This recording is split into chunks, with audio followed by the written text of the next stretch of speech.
Hello, readers and writers. I am Anthony L. Manna, otherwise known as Professor Grandpa Tonio, the book guy and the writing guy. And I am here today to read to you from my latest book, Loukas and the Game of Chance, by Anthony L. Manna, illustrated by Donald Babish. This is episode number 10. If you'd like to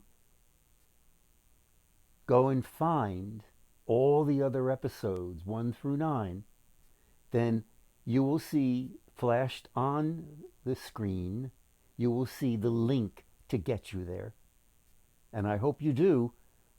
And I hope that you'll also be able to visit my website, anthonymannabooks.com. That's M-A-N-N-A, anthonymannabooks.com, because you'll find games and activities, you'll find book lists, you'll find poetry, you'll find all sorts of interesting activities, word searches, word jumbles, and you'll also find a guide to reading Loukas and the Game of Chance.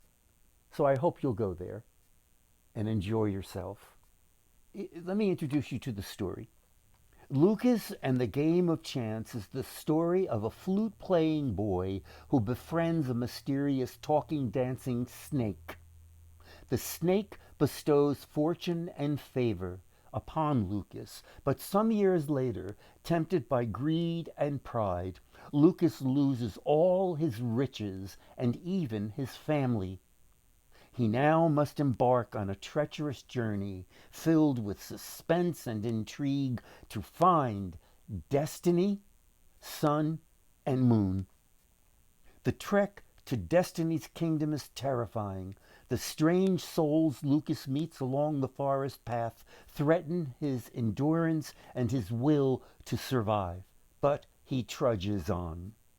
He will beg Destiny, Sun, and Moon to forgive him for his foolishness at gambling away his family and riches in a game of chance, a card game. Destiny, Sun, and Moon will surely allow him to reverse his misfortune, restore his honor, and win back all that he loves and treasures. Won't they? Well, stand by, and you'll see in one of the episodes how it all ends for Loukas. Today I'm reading episode number 10. As Loukas started off, he heard Destiny, Ilian, and Luna singing to him in one compelling voice. May trust light your way. May courage be your guide.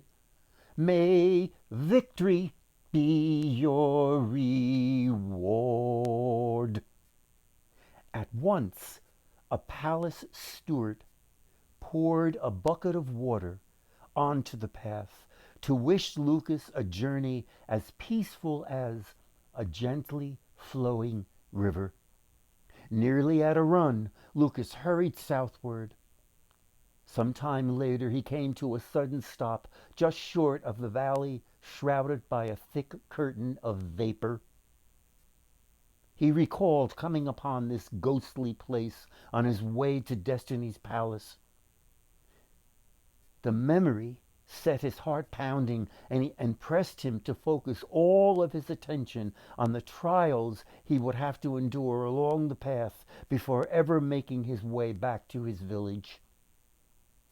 When the rising vapors caused Loukas' eyes to sting, he forced himself to sprint past the valley's poisoned air. Much later, he again came to the stretch of ravaged countryside. As before, he wondered if this horrid wasteland was a harsh omen. Was this place a warning that fate would once more oblige him to forfeit his honor at the hand of the merchant? He shuddered to think of a life bound by fate's whims. Not long after clearing the wasteland stench, the paths quaking, warned Loukas that beyond the next bend he would find the furious pair of bewitched mountains, all unfolded according to Ilian's plan. Loukas stumbled off the path and took shelter in a stand of firs, where he had a clear view of the mountain's strained movements. As soon as they were wrenched backward, grumbling with each labored thrust, Loukas sprinted through the path's opening. Lucas's breath came in short spurts as he scuttled to safety. From there he shouted out Destiny, Sun, and Moon's warning above the mountain's frightful din.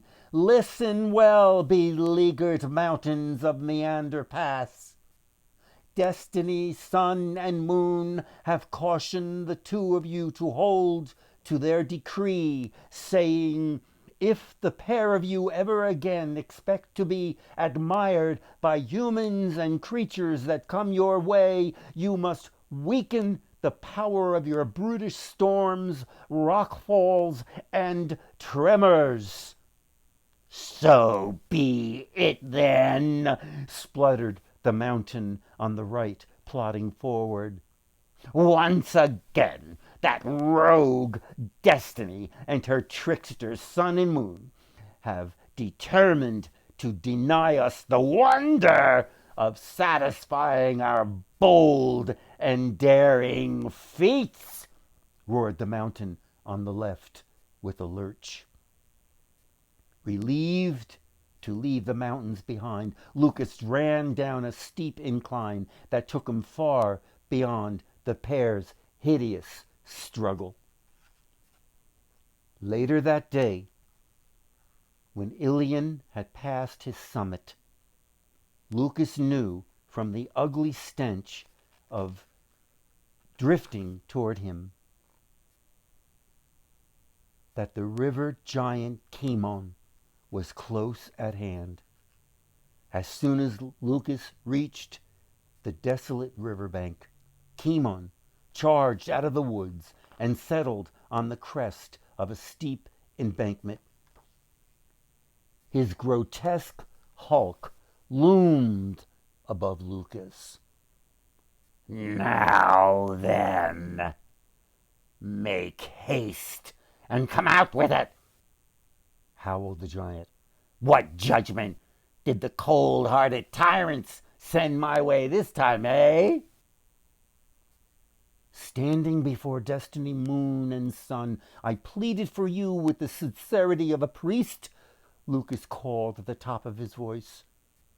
When they came to their decision, continued Loukas, as he stumbled up a sheer slope and onto the forest pathway, they told me to report that the saving rains you crave will once again come your way when you calm your mighty surges and control the currents racing through the lowlands. Cimon flailed his flippers. He let fly a painful wail that shook trees and sent a tremor through the ground. Loukas felt the shaking earth as he bolted down the path that took him far from Cimon's madness. As daylight edged toward dusk, Loukas wended his way through a grassy meadow. A veil of dense fog suddenly shrouded the path. From within the fog came the voices of the three sisters, ethereal, melodious, inviting. Fearless pilgrim, come linger a while with us. Fear not? The sisters sang in unison. Oh, do tell the fate destiny has assigned our desire for blissful love. Loukas screwed up his face in fear and peered into the fog. When I told destiny, sun and moon, of your yearning for love, they came together to judge your plea, Loukas cried. He took wide steps backward with the hope of escaping the fog and the sisters' temptation. Destiny came forward with a verdict about the love you seek, Loukas said as he tottered into the waning light of the setting sun. Truth be told, Loukas called to the sisters, Destiny issued this decree for you to obey.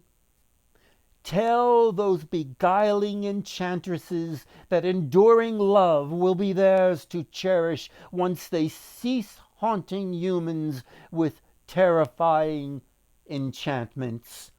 By the time the sisters' menacing cries caught up with Loukas in a language he did not understand, he was tearing down the path. At that very moment, daylight was seeping from the countryside and the moonless sky was darkening. Throughout the night, Loukas' heavy footfalls startled creatures he could hear but not see in the darkness. Whimpering critters scampered across his path. Nighthawks screamed as they flew out of their nests. Bats circled overhead, their chirps recalling high-pitched flute vibes. As dawn moved in, owls drifted through the stillness of the countryside. To-wit, to-wit, to-wit, to-woo, they called. Soon after day broke through a cloudy sky, Loukas left the forest and moved onto the road that led directly to his village. He came to the fork in the road where only a few days earlier he had puzzled over the direction he should take to find destiny and cast his fate anew. Just as he was about to set off for his village, he was startled to come face to face with Keeper of the Forest. Well done, said Keeper, laying a hand on Loukas' shoulder. Thou most certainly tipped the scale in thy favor. Thou convinced destiny's sun and moon that thou deserved their mercy. They have offered thee the hope of a fate in keeping with the kindness they lived by before a demon you lived by before a demon took hold of thee. Now, hurry off to thy village, abide by the plan given thee by destiny, sun, and moon. Find a way, to live out the rest of thy days, close to thy family, in peace and loving kindness. So be it, so may be it. After thanking Keeper, Loukas bounded down the road. He looked neither left nor right, but only straight on until he arrived at Lambros's gravesite. Years ago, Loukas and Thera had set the snake's grave, a short distance from their cottage on a bluff that commanded a view of the sea.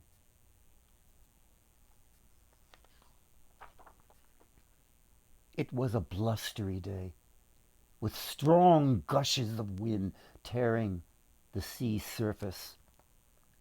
Loukas held steady against the trunk of the lofty chestnut tree that rose above the grave. Violent gusts caught the tree's leaves in a frenzied dance. Lambros, Loukas cried above the wind's fury.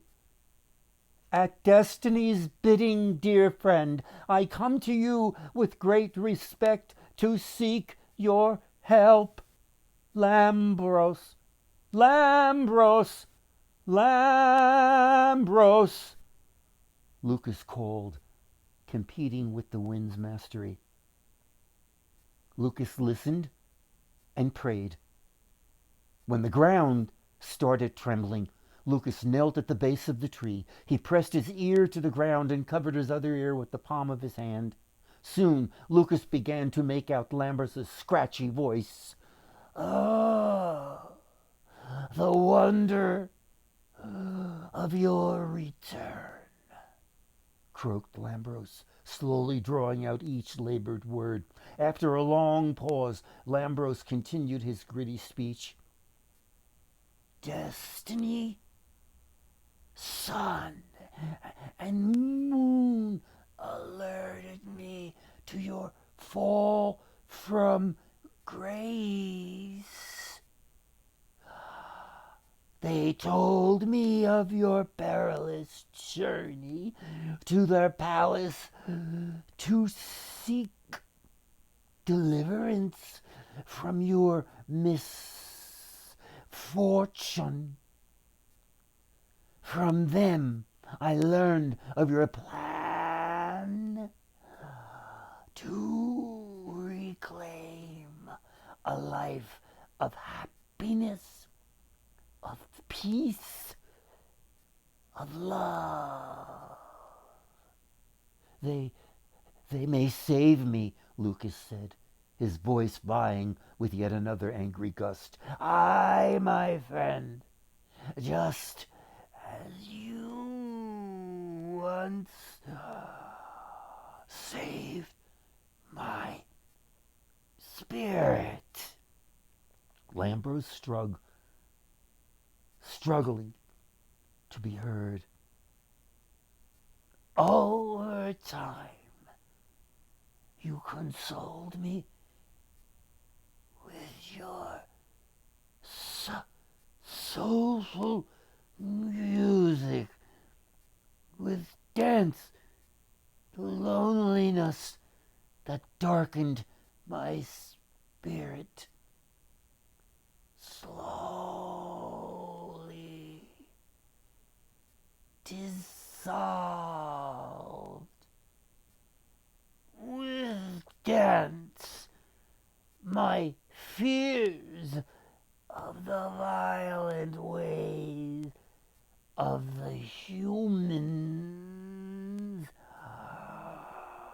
were soothed. Once again, Lambros grew silent. When he was able to speak, he drew on a faint voice and directed Loukas to unearth a mass of coins by digging around the base of the tree. Before long, Loukas would come to a deep pit where he'd find the treasure he was seeking. Take what you need to bargain with your merchant, Lambros said, his voice little more than a murmur. Then conceal the pit. May you win back your family. May the hidden riches keep you and your kin in good stead for many years to come. Tears welled as Loukas' eyes as he took up a sharp rock and began scraping away layers of dirt from the tree's base. He was halfway around the tree when a small patch of ground gave way. He raked away the loose dirt with his fingers and discovered a pit similar to the one where he and Thera had found Lambros' dead body years before. This pit was crammed with bulging sacks. Loukas gasped and shook his head from side to side when he saw that each sack overflowed with gold coins. "Take what you need," Lambros had urged. Loukas scooped up not one, not two, but 3 handfuls of coins from the nearest sack and put them in his satchel. "Just the amount I need to convince the merchant that the bet could yield him a generous treasure," Loukas thought. He covered the pit with loose dirt to conceal the sacks. Before setting off to find the merchant, Loukas knelt at the base of the tree and thanked Lambros for the treasure. "Dear friend," Loukas called with the wind seizing his words, "in gratitude I vow to pray each day that your spirit may rest peacefully forever and ever in the comfort of your goodness. So be it." Instantly, Lambros called back to Loukas from deep within the earth. Once again, Loukas pressed his ear to the ground. He hoped to capture each faint word. "Courage has served as your compass. Compassion has served as your guide. And now, my music master, may good fortune be your reward," murmured Lambros. Loukas stood, pressed his hands to his heart, and bowed to his friend. After that, he set off to put forward his wager with the merchant. And that's where I'll leave you today. Loukas and the game of chance. Thank you for listening. Thank you for watching. I will see you soon with episode number 11. Keep reading, keep writing. See you soon. Good day.